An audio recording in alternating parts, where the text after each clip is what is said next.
Tonight's story begins with what defense analysts are already calling a historic diplomatic humiliation, possibly the most significant shift in Pacific security since the end of World War I. Japan has just forced Vladimir Putin to regret years of open dismissal, not through speeches, not through symbolic protests, and not through empty condemnations, but through concrete action. What Tokyo did this week crossed a line Moscow believed would never be touched. Russia had long assumed that Japan would remain constitutionally pacifist, economically tied to regional stability, and strategically irrelevant to Kremlin calculations. That assumption has now collapsed. When Japan broke with 8 decades of post-war restraint, Putin did not laugh it off. He responded with an emergency declaration. The country the Kremlin once publicly mocked as diplomatically harmless has now deployed capabilities that force Russian military planners to scramble for countermeasures. Moscow's casual arrogance has turned into a genuine strategic alarm. Tonight we examine what Japan did, why Putin failed to anticipate it, and why this move changes everything in the Pacific. To understand the gravity of this moment, imagine the scene unfolding behind closed doors in Tokyo. Inside the Japanese Prime Minister's residence, senior officials gather around secure communication systems as large screens display real-time data from the Sea of Japan. Naval movements appear alongside advanced missile system readouts and confirmed deployment signals. Present in the room are the Prime Minister Shigeru Ishiba, known for his firm stance on defense policy, Defense Minister Minoru Kihara, the architect of Japan's largest military expansion since 1945, and Foreign Minister Yoko Kamikawa, carefully managing the diplomatic messaging surrounding what is about to unfold. These officials have just authorized actions that were considered unthinkable for decades. They reached the conclusion that 80 years of pacifist restraint had run its course, and that Putin's open contempt demanded a clear and unmistakable response. In that room, deployment orders are finalized with a specific purpose: demonstrate reach, establish presence, and send an unmistakable message to Moscow. Officials monitor Russian military communications closely, confirming assessments one by one before moving forward. There are no protests, no negotiations, no appeals for patience. There is only decisive action. Japan places advanced military capabilities within striking distance of key Russian facilities in the Pacific, capabilities Moscow had assumed, with complete confidence, Japan would never use. This was not an impulsive move, but the culmination of years of frustration building beneath a surface of diplomatic restraint. For decades, the warning signs were there, though not in official speeches or public announcements. They appeared in quiet decisions and subtle shifts. Japan remained restrained, yes, but increasingly dissatisfied with the limits imposed on it. Its diplomacy followed a repetitive, almost ritualized pattern of stalemate, producing no progress and no respect. What finally triggered alarm in Moscow this month was not a single announcement, but a fundamental change in behavior. Japan stopped asking and started acting. Analysts who track Japan's military posture closely recognized the indicators immediately: accelerated acquisition of long-range missiles, unprecedented budget increases, joint exercises with NATO-aligned forces, and sudden deployments near disputed territories. All of these signals converged at once. When a nation replaces diplomatic patience with military positioning, it signals a fundamental shift in strategic calculation. The framework that had governed Japan's behavior for decades collapsed almost overnight. The fear of provoking China, the belief that constitutional limits were permanent, and the priority given to economic ties with Russia all gave way to a new reality. Russia's war in Ukraine shattered long-standing assumptions. Putin's personal insults toward Japanese leaders accelerated the change. Western support for Japan's defensive modernization made it possible. When a country concludes that diplomacy produces only humiliation while strength generates respect, its posture inevitably changes. This is the moment when dormant powers reassert themselves. This week, Japan announced and implemented a comprehensive security package that left no room for misinterpretation. It includes advanced missile deployments, increased naval presence near disputed islands, and direct military assistance to Ukraine. The objective is clear: challenge Russian dominance in the Pacific, establish credible deterrence, and demonstrate that Tokyo is no longer a passive actor. Among the measures are the deployment of Type 12 anti-ship missiles with sufficient range to cover key bases of Russia's Pacific Fleet, the announcement of hypersonic missile development programs tailored specifically for northern contingencies, direct supply of vehicles and military equipment to Ukrainian forces, and joint exercises with the United States simulating island recovery scenarios. For Moscow, this was not posturing. It was a strategic shock.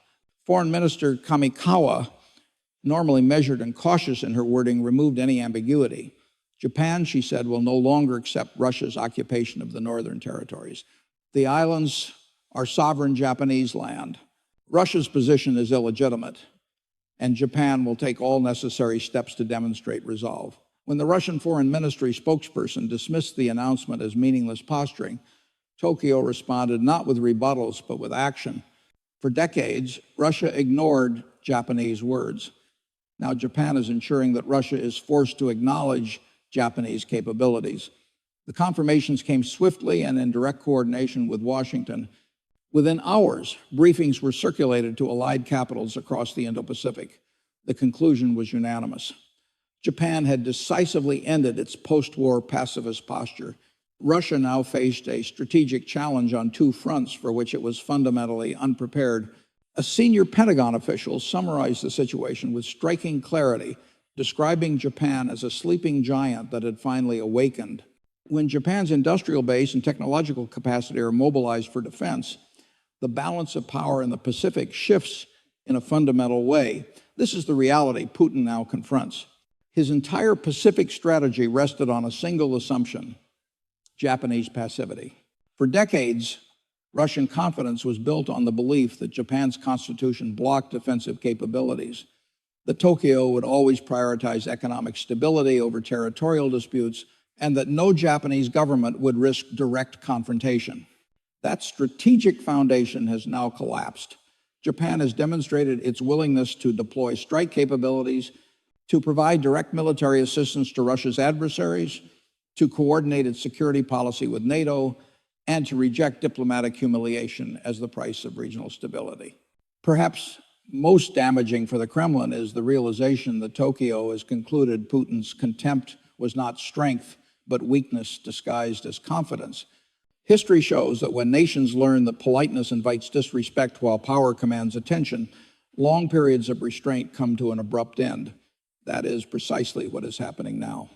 Moscow's response this week was not calm dismissal or calculated mockery. It was barely concealed alarm. Russian officials described Japan's actions as destabilizing, provocative, and most revealingly, as something that required immediate military countermeasures. Yet intimidation only works when the target retreats. Japan did the opposite. Within 48 hours of Russian protests, Tokyo announced accelerated missile deployments, additional naval exercises in disputed waters, expanded intelligence sharing with Ukraine, and new defense agreements with the Philippines and Australia. These were not symbolic gestures. They were binding strategic commitments. Japan confirmed that deployments would continue regardless of Russian objections. It moved before Moscow could impose a controlled escalation. Positions were advanced, new capabilities were revealed, and alliance networks were widened. In simple terms, Japan responded to pressure by doubling down. That is what makes this shift so significant.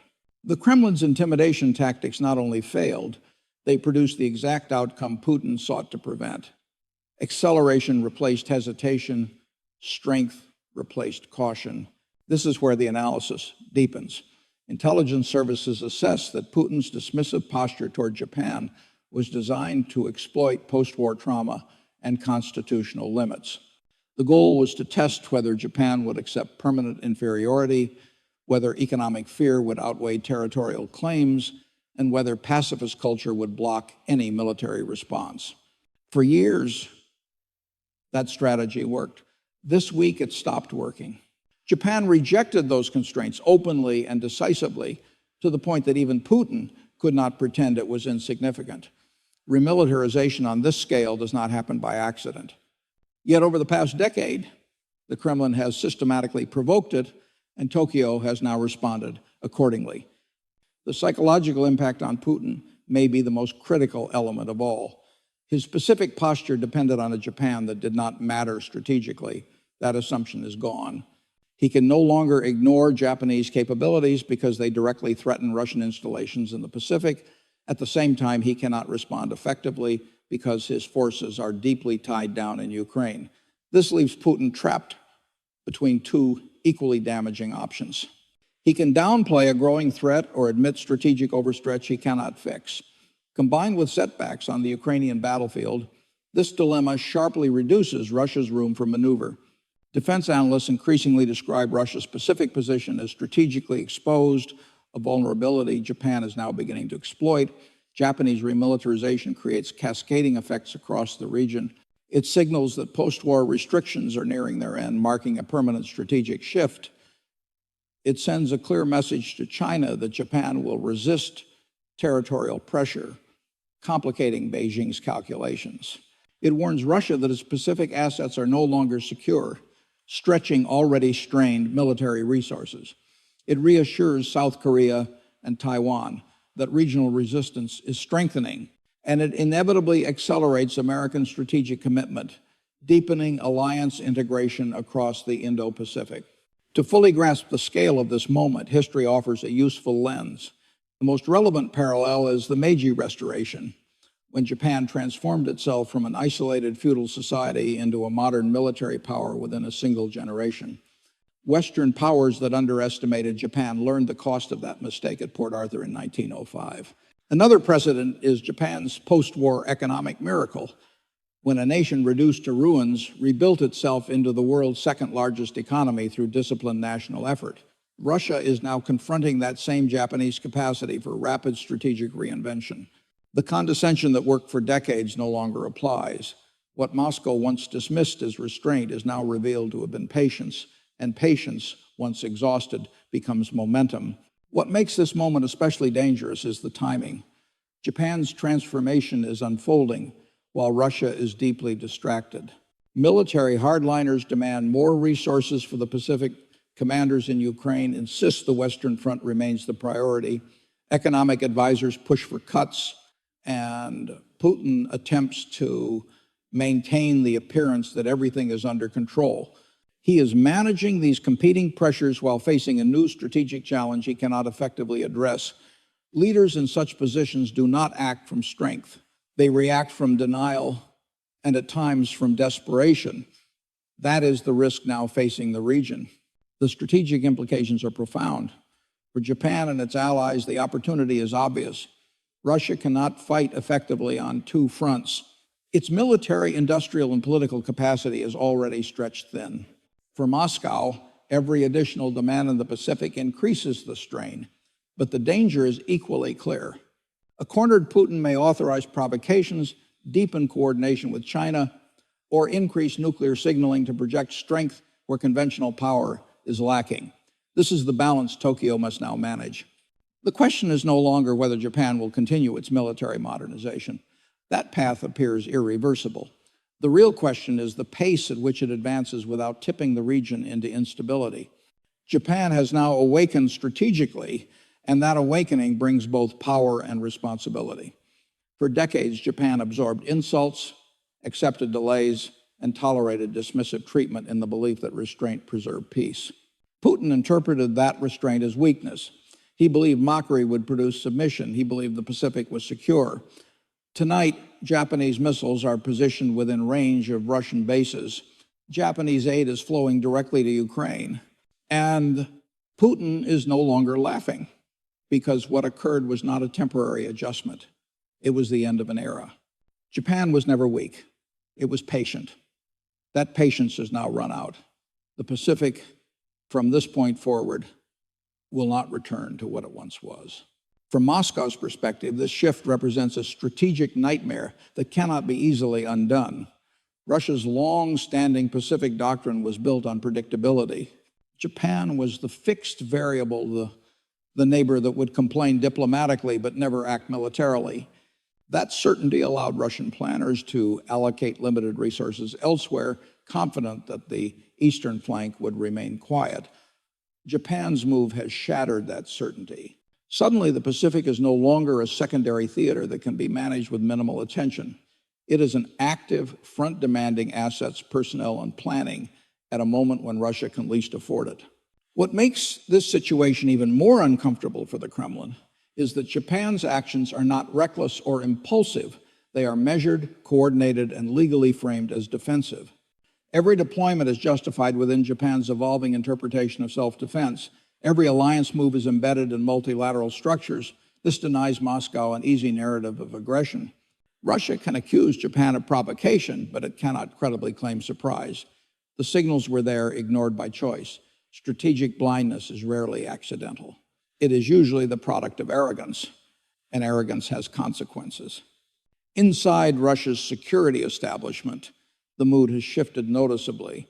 Analysts who once dismissed Japan now openly debate how to reinforce vulnerable Pacific installations without weakening already strained forces elsewhere. Naval assets are limited, air defense systems are finite, logistics are stretched. Every option involves trade-offs that reduce Russian flexibility. This is precisely the dilemma Japan has created. By forcing Russia to defend more with less, Tokyo has altered the strategic equation without firing a shot. At the same time, Japan's actions are resonating beyond Moscow. In Beijing, strategists are watching carefully. Japan's willingness to challenge Russia sends an indirect but unmistakable message to China. Territorial pressure will be met with preparation, not paralysis. For years, Beijing relied on the assumption that Japan's constitutional constraints would delay or dilute any response.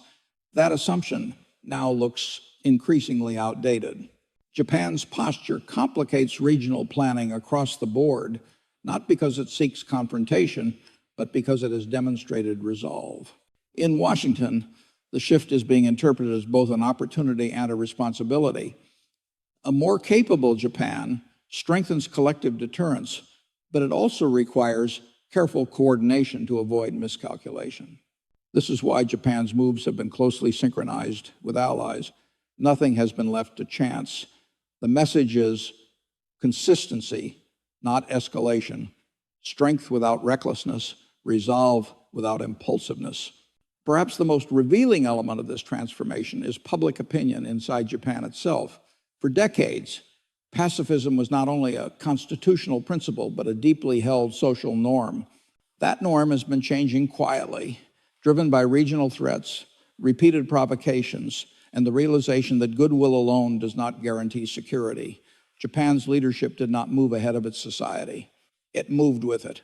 This is why the shift feels durable. It is not the policy of one administration. It reflects a broader national consensus that the strategic environment has fundamentally changed. Russia now faces a Japan that has recalibrated its identity, not away from peace, but toward credible defense. That distinction matters. Japan is not seeking dominance, it is seeking respect. And in international politics, respect is often the currency that prevents conflict rather than causes it. Moscow's challenge is that it mistook restraint for weakness and patience for permanence.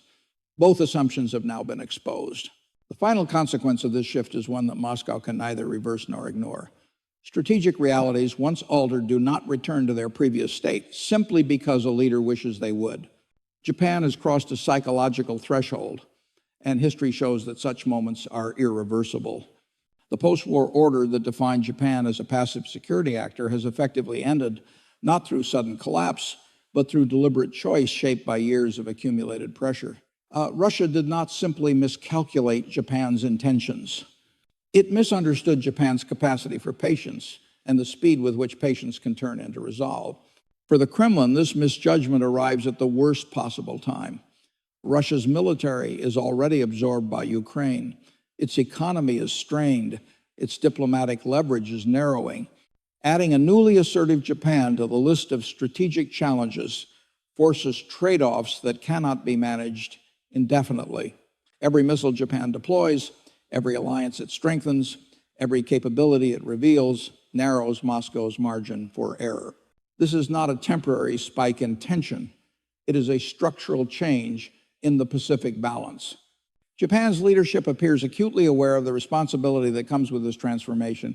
The objective is not escalation for its own sake, but deterrence rooted in clarity, By making its capabilities visible and its intentions explicit, Japan reduces the risk of miscalculation while increasing the cost of aggression. That balance is difficult to maintain, but it is central to Japan's new posture. The era of ambiguity has ended, replaced by deliberate transparency backed by credible power. Putin believed Japan was irrelevant. He believed ridicule would enforce submission. He believed the Pacific was secure because one of its most capable nations had chosen restraint. Those beliefs have now been dismantled. Japanese missiles are positioned within reach of Russian bases. Japanese military assistance is flowing to Ukraine. Japan's alliances are deeper, broader, and more integrated than at any point since 1945. And most importantly, Japan has demonstrated that it will no longer absorb humiliation in silence. What makes this moment decisive is that it is not driven by emotion, revenge, or ideology. It is driven by calculation. Japan assessed its environment, measured the risks, and concluded that inaction posed a greater danger than change. That is the logic of states that survived turbulent eras. It is also the logic that reshapes regions. The Pacific is now entering a new phase. The assumptions that governed it for decades no longer apply. Power is being redistributed, deterrence recalibrated, and alliances reinforced. Russia must now operate in an environment where Japan is not a background presence, but a central strategic actor. That alone alters every calculation Moscow makes east of Siberia. Japan once appeared weak. It never was. It was patient. That patience has ended, and in its place stands a nation prepared to defend its interests with clarity and capability. What unfolded this week was not a temporary adjustment. It was the closing chapter of one era and the opening of another. The Pacific, from this moment forward, will not be the same.